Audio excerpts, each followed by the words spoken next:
We've travelled down to Otsu City, which is just outside Osaka, to prepare for this all-important game against Georgia.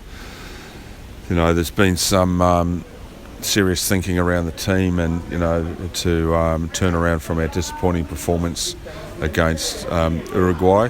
But we must put that behind us, learn some lessons, and get ourselves back on track, because this game against Georgia is obviously all important for us now.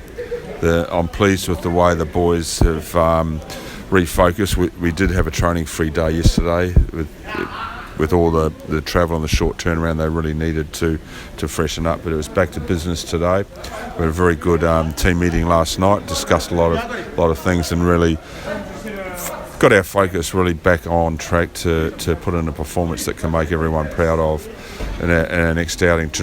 Today's training, good session this morning, gym and unit mix, and this afternoon we'll be back at the training field for a team session. Tanaka. That's it.